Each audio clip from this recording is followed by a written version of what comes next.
요즘 위안부 문제 가지고 말이 많은데요. 저는 뭐 학술적으로 제가 그 사실관계를 나열하든가 아니면 사실관계를 제가 다 말씀드리지는 못하겠고 그냥 저의 그 느낌 이런 걸 한번 말씀을 드리도록 하겠습니다. 저희 아버지하고 저희 사촌 오빠하고 사촌 오빠가 나이가 더 많았어요. 그러니까 저희 큰아버지하고 저희 아버지하고 나이 차이가 굉장히 많았었잖아요. 그래서 사촌 오빠의 그러니까 저는 그 새언니라고 불렀는데 새언니가 물론 뭐 제가 이제 어릴 때 시골에서 자랐는데 그 새언니가 굉장히 교양 있고 말도 사투리를 쓰질 않았었어요. 그래서 어릴 때는 뭐 뭣도 모르고 이렇게 자랐는데 나중에 커서 제가 그 새언니한테 이제 물었어요. 왜 새언니는 서울에서 시골로 시집을 왔냐고. 그랬더니 그때 그 위안부 그런 것 때문에 그때 붙들려 가지 않으려고 해서 시골로 도망을 왔다고. 그렇게 해서 시골 친척집에 와 있다가 저희 사촌 오빠하고 연결이 돼서 결혼을 하게 된 그런 케이스였었어요. 그래서 저도 이제 그때 어릴 때였지만 물론 뭐 학교를 다녀서 이제 위안부라는 말은 알고 있었을 때 제가 물어본 거였어요. 그래서 이렇게 그 일제시대 때 역사적인 일이 우리 그 사촌 올케한테 있었구나 이제 이렇게 알고 있었어요. 그랬고 제가 어릴 때 저희 큰아버지한테도 첩이 있었어요. 제가 기억하는 첩은 저희 시골 산골에 혼자 아주 깊은 산골에 있었고 저를 굉장히 이뻐해서 저한테 용돈도 주고 그랬었어요. 그런데 뭐 아시겠지만 60년대 초까지만 해도 사실 뭐 시골에 그 첩들이 많았었어요. 그리고 그런 것에 대해서 우리가 별로 뭐 어떤 생각 같은 거는 느끼지는 않았었고 또 저희 큰어머니가 또 굉장히 또 교양 있는 시골이지만 굉장히 교양 있는 그 큰엄마였었어요. 그때 60년대 그때만 해도 사실 한국에 그런 축적 제도가 있었어요. 그래서 뭐 하여튼 뭐 제가 기억은 못하지만 우리 엄마 얘기 들어보면은 아버지한테 저 큰아버지한테 첩들도 좀 많았었고 왜냐면 먹고 살만 했었거든요.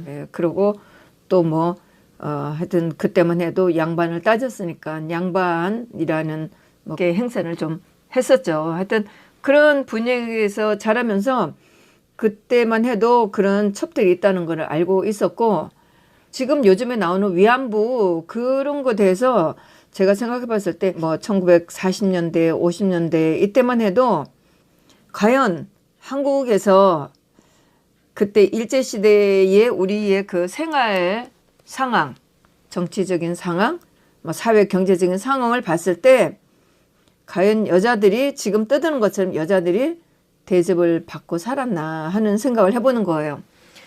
제가 시골에서 자랐을 때도 1970년대 그 무렵 그 전후로 해서도 제 친구들도 학교를 못 다닌 친구들도 많아요.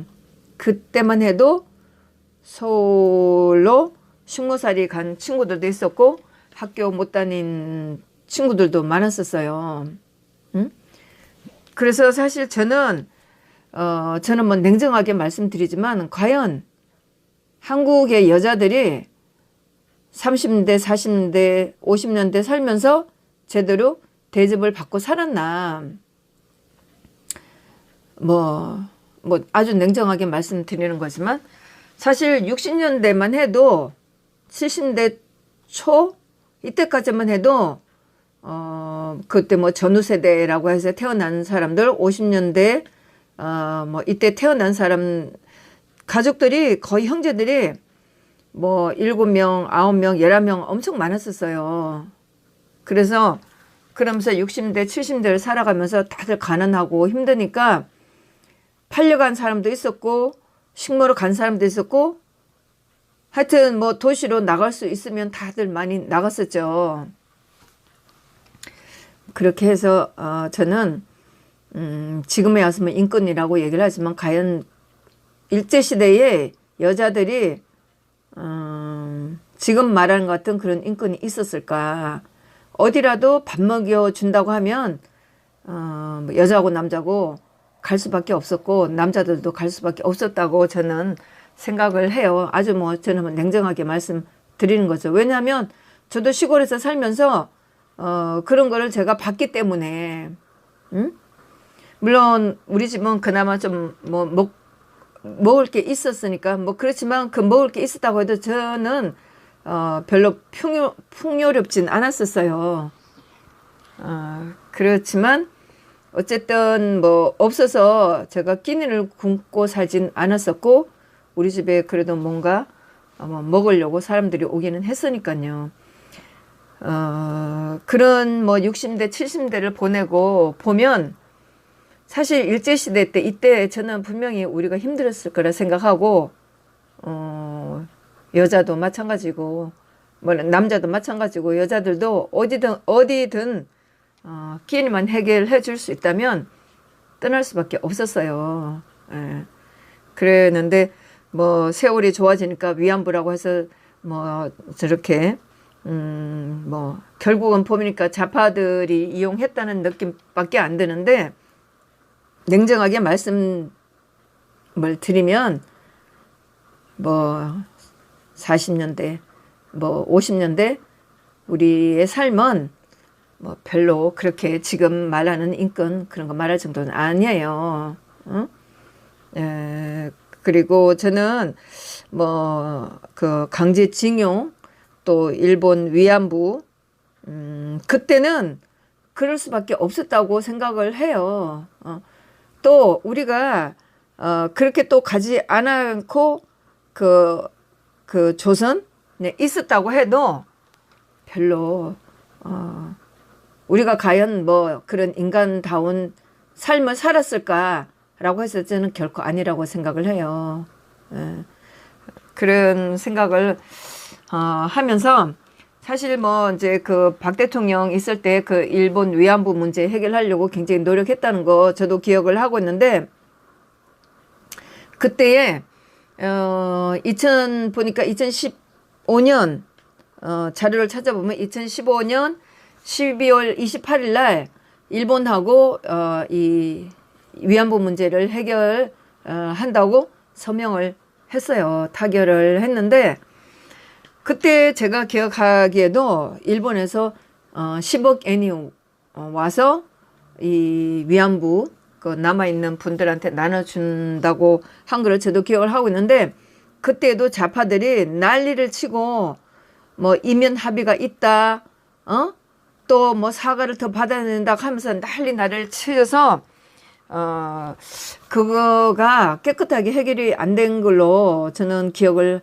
하고 있어요. 그 생존 위안부 중에 47명 중 37명이 1억 원씩 수령을 해갔다 이렇게 나오는데 그때 저도 기억을 할 때 저렇게 돈을 안 받아가면 저 나머지는 어떻게 될까 뭐 항상 그렇게 궁금해 하다는 생각은 하고 있었는데 뭐 거기에 대한 제가 잘 모르겠어요. 하여튼 결국은 그때 당시 돈을 받아가지 말라고 하고 난리를 치고 일본의 그 배상이 적다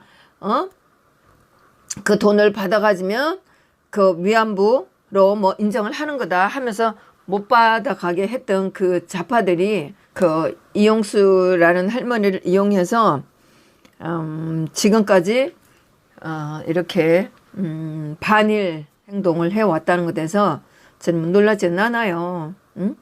뭐 그 좌파들한테 우리가 기대할 수 있는 도덕심은 없었고 그 이용수 할머니가 하는 행동을 보면서 사실 뭐 우리가 여러 번 이 사람의 나이가 의심스럽다 말을 달리한다 이런 거는 굉장히 뭐 SNS에서 많이 올라와서 보고는 있었죠. 그런데 결국 이제 이 할머니가 드디어 성토를 했고 그러니까 이제 이런 사실을 알게 됐는데 이 타결한 것을 이것이 잘못됐다고 대법원에서 김명수가 이거 잘못됐다고 파기환송해서 지금 문제가 돼서 지금 뭐 사법 거래를 했다고 하면서 양승태 대법원장이라든가 지금 법관들이 지금 재판을 받고 있는 거잖아요.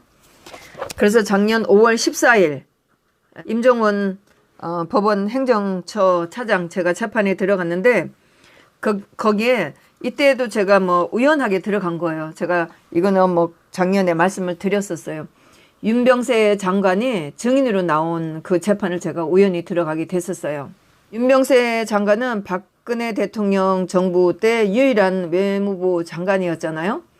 그런데 사실 뭐 저는 윤병세 장관이 노무현 때부터 일을 했기 때문에 노무현 때 그 외교부 차관이었나 이래서 사실 저는 그렇게 좋아하진 않았는데 박 대통령 시절에 장관을 하면서 뭐 유일하게 처음과 끝까지 했던 장관이었는데 법원에서 재판장에 증인으로 불려왔을 때 이분을 보면서 꽤 괜찮은 장관으로 일을 했다는 것을 제가 깨달았었어요. 그래서 물론 이제 중요한 내용은 그 징용 문제라든가 위안부 문제 이것 때문에 왔는데 굉장히 그 외교관으로서 중요하게 자기가 하는 증언이 외교에 미칠 영향을 생각해서 비공개를 해달라 굉장히 강하게 요청을 했어요. 임종원 차장의 재판하는 판사가 물론 그 나름대로 이유가 있었겠지만 이 판사는 임종원 차장이 편파적으로 한다고 해갖고 재판 거부를 해서 작년 5월 말부터 3월 달까지인가 이때까지 재판이 안 열린 그런 재판장이었었어요. 하여튼 그런데 그 판사가 비공개를 못한다 이렇게 하면서 윤병세 장관이 뭐 그러면 기자들이라도 내보내라 뭐 이런 등등 얘기도 많이 이제 요구를 했는데 하나도 들어주지 않고 재판을 그대로 했었어요. 그러면서 재판을 하면서 받으면서 증언을 하면서도 말할 수 없다. 일본과의 관계 또 물론 박근혜 대통령 시절에 있었던 일이었지만 현 정부에도 영향을 미치기 때문에 말을 할 수가 없다. 그러면서 말할 수 없다는 걸로 굉장히 많이 잘랐던 굉장히 훌륭한 장관이었다고 외교 장관이었다고 저는 기억을 해요. 그 재판에서 보고 그랬는데 제가 이분뿐만 아니고 그 다른 분들 재판에서도 이 뭐 양승태 대법원장 재판에도 제가 몇 번 들어가 봤었고 또 다른 분들 재판에도 들어가고 증인들 불려오는 걸 보면서 물론 뭐 사법거래 이 재판에 제가 많이 들어가진 않았어요. 처음에는 좀 노력을 했지만 뭐 많기도 하고 사실 제가 제일 관심 있었던 것은 집권 그 강제징용하고 위안부 문제 이게 이제 박 대통령 관련된 거고 나머지는 박 대통령하고 관련되지 않았다고 해서 양승태 대법원장 재판에서인가 박남천 판사가 박 대통령 이름 나오는 거는 선입관 준다고 그런 말 넣지 말라고 검사한테 말하면서 박 대통령하고 개입시키지 말라고 이렇게 한 면이 있었어요. 그래서 제가 다른 뭐 재판들은 많이 거의 좀 소홀히 하고 안 들어가려고 했었고 제가 그 강제징용이나 위안부 문제 재판을 보면서 이거는 뭐 제가 내피셜이라고 할 수 있어요. 근데 그 재판을 저만 봤기 때문에 제가 말씀드리는데 왜 박 대통령이 그 아베 총리하고 굉장히 이렇게 냉정한 관계를 가졌을까? 사실 뭐 박 대통령이 가지고 있는 품이라든가 교양으로 본다면 저는 정말 그 아베 총리가 제 개인적으로 생각할 때는 아베 총리가 어떻게든 박 대통령하고 좀 친해 보려고 어떻게든 좀 정상회담도 갖고 하려고 노력을 했다고 생각하는데 박 대통령이 정상회담을 안 가졌을 뿐만 아니라 해외에 나가서도 어떤 그 국제회의에서도 굉장히 아베 총리를 냉대를 하고 하는 걸 보고 저는 개인적으로 굉장히 안타까웠었어요. 꼭 저렇게 하지 않아도 될 텐데 하면서 재판을 보면서 박근혜 대통령이 혹시라도 어쩌면 이 위안부 문제나 강제징용 문제 이거를 해결하기 위해서 그러지 않았을까 하는 생각을 한 거예요. 박 대통령께서 2013년 2월 달에 취임을 하고 나서 2015년 12월 28일 날 타결이 되었으니까 3년, 4년, 5년, 3년 동안, 네, 3년 동안이죠. 그 아베 총리하고 굉장히 냉정한 관계, 뭐 2015년 12월 28일 되고 그다음에 2016년이었었고, 그러면서 물론 뭐 박 대통령 2016년 15년도 2016년도 계속 그 언론들한테 시달렸었나? 2015년도에 정윤회 사건이라든가 2016년도에도 계속 그 조선일보하고 문제라든가 그다음에 여름 되면서 오병우 수석 문제라든가 계속 조선일보나 이런 거하고 굉장히 힘들었었잖아요. 하여튼 2015년 12월 28일 날 그 일본하고 이 위안부 문제가 타결이 되면서 박 대통령께서, 저도 그 유튜브 그때 저도 뉴스를 보면서 참 박 대통령이 여자니까 여자로서 저 문제를 해결하려고 참 애를 썼구나, 저는 뭐 그렇게 느꼈어요. 응? 물론 뭐 좌파들은 그때도 돈이 적다, 사과가 부족하다, 뭐 굉장히 여러 말이 많았었지만 저는 그 당시에 뉴스를 보면서 참 박 대통령이 여자로서 저걸 해결하려고 애를 썼구나 하고 저는 참 좋게 받아들였는데, 결과적으로는 결국은 좌파들이 중간에 서갖고 그 위안부 할머니를 선동을 해서 그 돈을 못 받게 하고, 자기네들이 중간에 뭐 오늘 뉴스를 보니까 자기네가 그 돈으로 표현할 수 없는 정신적인 것까지 자기네가 해결을 하려고 애를 썼다 하는 거 보고 정말 어처구니 없더라고요. 그래서 자기네들은 그걸 돈으로 가지고 놀면서 할머니들한테는 정신적인 위로가 돼 줬기 때문에 그 돈으로 가치를 알 수 없는 그런 거를 자기네들은 돈을 받고 했다, 이거라는 건가요? 그랬는데 새삼스럽게 하여튼 2015년 12월 달에 그 위안부 문제가 타결됐을 때 저는 개인적으로 그 나이 많은 그 할머니들이, 그리고 또 그분들이 같이 모여 살면서 집 문제는 해결이 됐었잖아요. 그분들이 집이 없어서 뭐 떠돌아 다닌다든가 그건 아니었었잖아요. 같이 모여 살고 있었기 때문에 뭐 각자 뭐 1억 정도 현금으로 받는다면 그게 적은 금액은 아니라고 저는 생각을 했었어요. 그러나 또 우리가 언제까지나 그 과거사에 묶여서 나갈 수는 없기 때문에 박 대통령께서 여자의 같은 여자로서 참 문제를 해결하려고 저렇게 애썼구나 이렇게 했는데, 결국은 좌파들이 중간에 서서 그것마저도 이간을 시키고 오늘날에 와서 보니까 그 돈을 가지고 자기네가 결국은 그 위안부 할머니들을 가지고 놀았다는 그런 느낌이 드네요. 예. 그러면서 제가 이제 그 재판에서 본 것은 박 대통령이 제가 재판에서 본 것은 박 대통령이 그 아베 수상하고 일본하고 그렇게 그 냉랭한 관계를 가진 것은 어쩌면 박 대통령께서 그런 관계를 어떤 일본과의 이 문제를 해결하기 위해서 일부러 그런 냉랭한 관계를 보여주지 않았겠냐.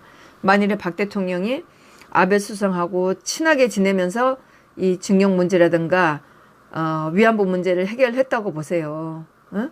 그렇게 냉랭하게 관계를 유지하면서 일본하고 문제를 타결했음에도 이명계약이 있다.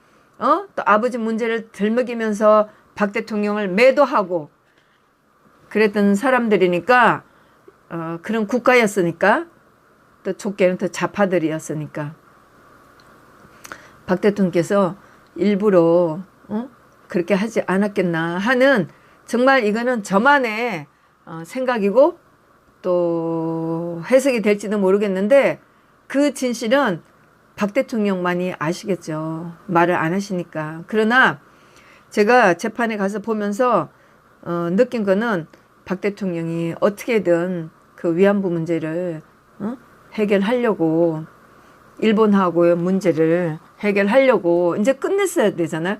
그리고 그때가 보면 2015년 10월 28일에 양국 정부는 일본군 위안부 문제가 최종적으로 불가항력적으로 종결되었음을 선포하였다.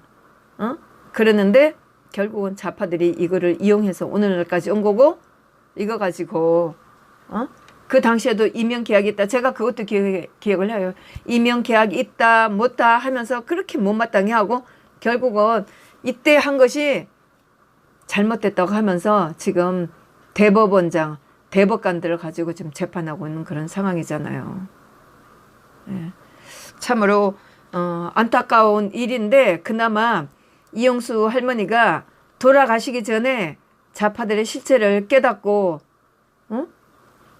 그들하고 단절을 하게 된 이런 상황이 정말 다행이라고 생각을 해요. 뭐 최근에 이런 사태가 나고 나니까 뭐 어떤 뭐 제가 보는 건 유튜브죠. 유튜버들이 하는 얘기가 이번에야말로 정말 일본과의 문제를 깨끗이 정리하자 이렇게 하시는 분들이 있는 거 보고 어쩌면 다행인지도 모르겠는데 문재인 정부가 이게를 해결할지 모르겠어요.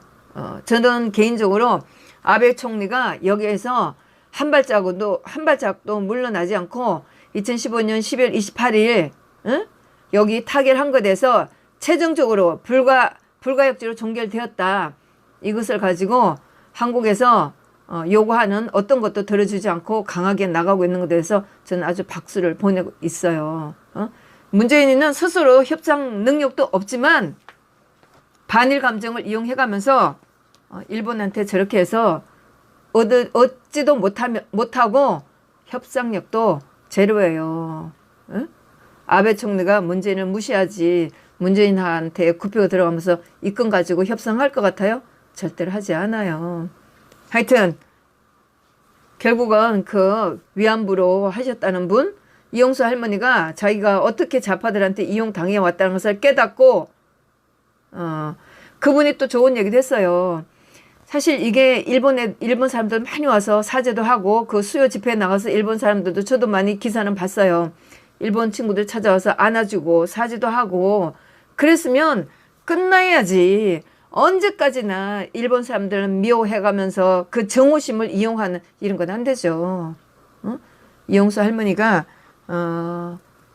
지금에서라도 정말 이게 젊은 애들을 계속 이용하고 일본 사람들 증오하게 하는 건 안 된다고 한 거 보고 참 이제라도 깨달은 걸 보고 참 천만다행이라고 생각을 했습니다. 예, 그나마 우리가 좌파들의 민낯을 보게 된 것은 다행이고 거기 따라다녔던 사람들도 좀 깨달으세요. 더 이상 일본을 좀 미워하지 말고 사실 이웃 국가하고 잘 지내면 좋은 거지 언제까지나 미워하고 그럴 거냐고요. 그러면서 중국한테는 한없이 굴욕적인 그런 거는 안 되는 거잖아요. 하여튼 이번 기회에 일본하고 이런 옛날 가구사 가지고 계속 일본을 못살게 구는 이런 못된 심보는 이것으로 좀 끝냈으면 좋겠다는 생각입니다. 감사합니다.